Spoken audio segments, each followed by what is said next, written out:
Welcome to The Day. We begin with accusations that the United States is attempting to infiltrate Greenland. Denmark's government has summoned America's top diplomat in Copenhagen over reports of US nationals allegedly carrying out influence operations on the island. Danish media say at least 3 are US citizens with links to President Trump were attempting to promote Greenland's secession from Denmark and joining the United States. President Trump has repeatedly expressed his desire to take control of the Arctic territory, which is largely autonomous but part of the Kingdom of Denmark. Denmark's Foreign Minister Lars Løkke Rasmussen said his country was aware that others were taking an interest. In a statement, he added, "It is therefore not surprising if we experience outside attempts to influence the future of the kingdom in the time ahead. Any attempt to interfere in the internal affairs of the kingdom will, of course, be unacceptable." Well, in spring, the Wall Street Journal reported that US intelligence agencies, including the CIA, had been ordered to increase spying work on Greenland-related intel. A focus of that work was reported to be identifying people in Greenland and Denmark who back the American president's desire to take over the island. Here's Donald Trump talking to reporters in the weeks before that secret order went out. We need Greenland, very importantly, for international security. We have to have Greenland. It's not a question of, do you think we can do without it? We can't. If you look at Greenland right now, if you look at the waterways, you have Chinese and Russian ships all over the place. And we're not going to be able to do that. We're not relying on Denmark or anybody else to take care of that situation. And we're not talking about peace for the United States. We're talking about world peace. We're talking about international security. Let's try and get to the bottom of this with Ulrik Pram Gad. He's a senior researcher in Arctic security at the Danish Institute for International Studies. Welcome to DW. What do you think the US is up to in Greenland? I think Donald Trump made it pretty obvious, clear that he wants to have Greenland one way or the other, and this is talking about one or the other ways here. Right. And what were they doing, these Americans? You know, there's been a series of attempts at influencing. The first ones were pretty erratic in the sense that Donald Trump Jr. came trying to pretend that Greenland just loved the MAGA movement and Trump. Then a couple of YouTubers came along doling out money to people in the streets. That didn't really ring with Greenlanders. And then I think what we're getting at here is there were a couple of billionaires, investors going around Greenland telling stories about how they would really make a Greenlandic mining adventure real. And that might be what this is really about. Then, of course, looking forward, there is anxiety that Facebook algorithms, etc., will be rigged to promote criticism of the relation to Denmark and favor U.S. stories and narratives. This sounds like pretty flagrant behaviour. It doesn't sound like spycraft. The billionaires walking around, making lists and giving out money. This is either clumsy or the United States doesn't care what people think. I think much of this interest in taking over Greenland is not really something that's been deeply buried and processed in the U.S. administration. It's very much been Donald Trump's personal idea. And then you have different billionaire friends, think tanks around him trying to make sense to this idea and trying to find out how this could be realized. And then, of course, at some point, Donald Trump has taken control over the administration. Stuff has filtered down. So I think the Danish authorities, they're now trying to tell Greenlanders and Danes alike that, okay, what we see next might actually be more sophisticated than the initial overtures by the MAGA movement. Remind us why Donald Trump is so interested in Greenland. That's interesting because there's been a lot of attempts to rationalize it. Greenland is very important for U.S. geopolitical security. any Third World War would take place over the Arctic, in the sense that nuclear missiles from China or Russia would come in over the North Pole aimed at the US. So the US needs to have radars in Greenland looking for these missiles, and needs to be in control that no one else can attack the US from Greenland. The thing is, there's a treaty since 1951 allowing the US basically to do what it wants in military terms. So Donald Trump already has that. Then he's talking about that he'd like all the critical minerals that Greenland has and sits on. He'd like them for U.S. companies, but U.S. companies are already very welcome to come mine them. So he has that as well. What's left is basically this idea that he wants to make America greater on a map, and that's very difficult for Denmark and Greenland to give him that, because Greenlanders want to define and decide their own future. Right. US, of course, not the only country interested in Greenland. China, Russia, and of course Denmark. Is this kind of stuff always going on in and around Greenland, or is this just the first time we've heard of it? You know, under the Second World War, Denmark was occupied by Germany, and the US took over Greenland to both provide for the population there, but also to defend itself against and support Europe in defending itself against the Germans. And then after the Second World War, the Americans never went home, because it was so important for them in the Cold War in the conflict with the Soviet Union to be in control of this territory. And Denmark accepted that. Then the decades since, Greenland has gained more and more autonomy and achieved its own say in this relation, both to Denmark, but particularly to the US. And that's perhaps this is what we're seeing now, a renegotiation where the US tells a possibly independent Greenland that whatever you do, you'll have to take care of our security. And Greenlanders would do that. They just want to don't want to hand over their sovereignty to the US. Thanks for talking us through that, Ulrik. Ulrik Pram Gad from the Danish Institute for International Studies.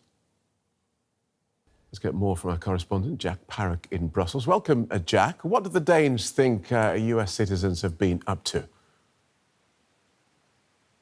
Yeah, it's a really interesting sort of nefarious plan that we've heard reported by the Danish public broadcaster, the type of thing we normally report related to sort of Russian and Chinese influences in different countries. Now, what DR have said related to Greenland, which Donald Trump has long said he would like to take over from Denmark. It is currently a semi-autonomous nation, a territory of Denmark.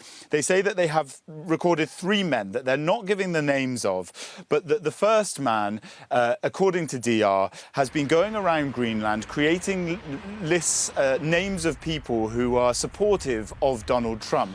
Another list, they say, he's been collected of people who could potentially be recruited into a secessionist movement. Now, I was in Greenland earlier this year. I can tell you there are lots and lots of people, around 2/3 of the country, who want to become independent from Denmark. What they don't want to do is immediately become a nation, a sort of 52nd state or whatever of the United States, or 51st state. Now, this first man is also believed to have been asking Greenlanders to tell them about cases, instances which could be used to portray Denmark in a bad light in the international press. The other 2 men that the reporting has centred around, they are believed to have maintained relationships with prominent business people, prominent citizens and prominent politicians in Greenland. That's what they're accused of doing. All 3 of these men, according to DR's reporting, have direct contact with the White House, even Donald Trump himself. So what can officials do? Yeah, well, that's the big question. They've struggled ever since this situation with Trump trying to buy or potentially even military take over Greenland for some time, because NATO allies are both the United States and Denmark. We know that the Danish foreign minister summoned the US ambassador to Denmark, telling him that this kind of infiltration is absolutely not acceptable. And what Mette Frederiksen, the Danish prime minister, said is that if this reporting was untrue, then the White House would have come out immediately and denied it, and that hasn't happened, that's a big concern for the Danes. What can they do going forward when the world's most powerful country is trying to take over one of their territories? They've really struggled for it at the moment. They have continued to try and ease some of the relations between Greenland and Denmark. That's been going on for the best part of the past year, but it is looking really complicated. If this reporting is true from DR, it's looking really complicated for the Danes to try and handle this diplomatically. Thanks, Jack. Jack Parrock in Brussels. Jack Parrock there in Brussels. Let's go to Marisol Maddox. She's a senior Arctic fellow at the Institute of Arctic Studies at Dartmouth University, and she joins me from Rockland, Maine. Marisol, welcome. You just heard our reporter list some of what these Americans have allegedly been up to. Does this incident surprise you? So it doesn't surprise me because for some time we've known, basically since the Trump administration came back into office, there has been interest in buying Greenland again. And so we've known for some time that there are Americans in Greenland who are trying to advance opportunities and the interests of the Trump administration. There are a few that have been not shy about it, and there's a lot of social media posts from them about some of the engagement and the ideas that they have. But I think that my impression is that because this is now coming up in the news again, it was then appropriate for the Danish government to issue the démarche just to draw that very clear line about how unacceptable it is to have foreign interference. Okay, so maybe these efforts aren't as covert as they seem at first blush. At the same time, is there some sort of positive sentiment toward the U.S. in Greenland that these instigators could even hope to tap into? So if you look at polling from Greenland, 85% of Greenlanders do not want to be part of the United States. It's been very clear that from the messaging that they're interested in being supported in diversifying their economy.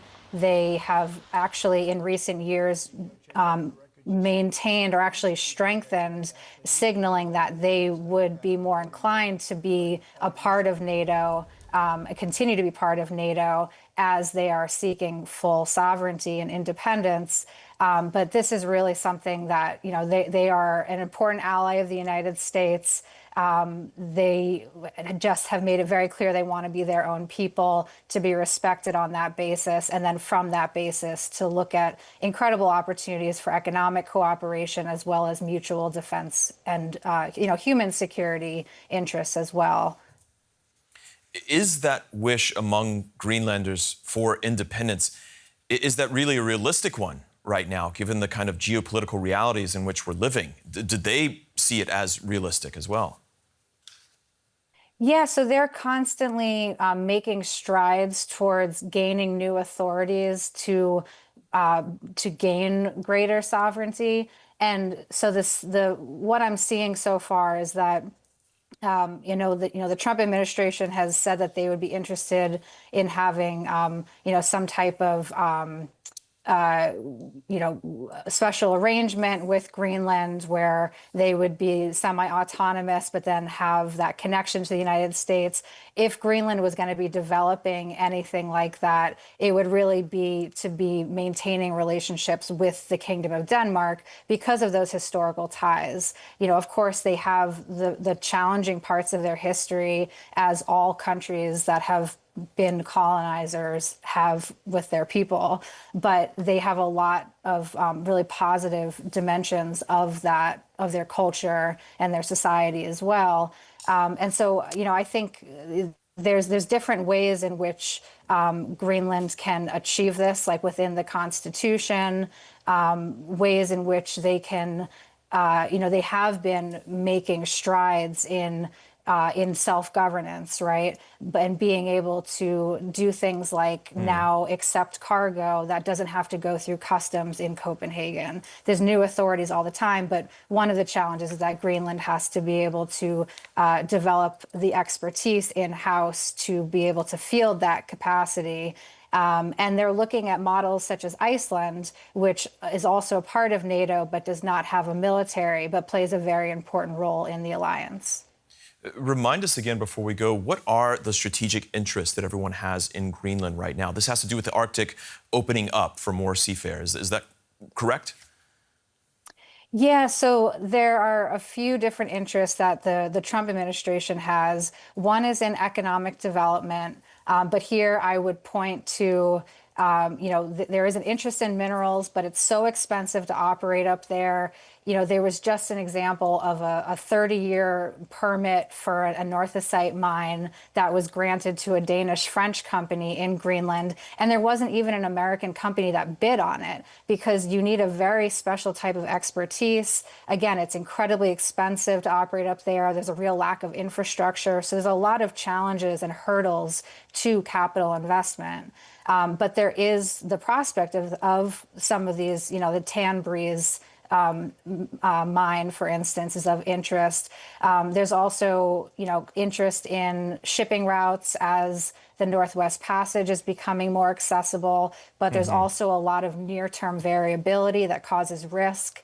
From a defense perspective, it's very important for continental defense for the U.S. And additionally, tech industry has also signaled their interest in Greenland for being able to test certain types of technologies. We'll have to leave it there. Marisol Maddox at Dartmouth University, thank you so much. Thank you.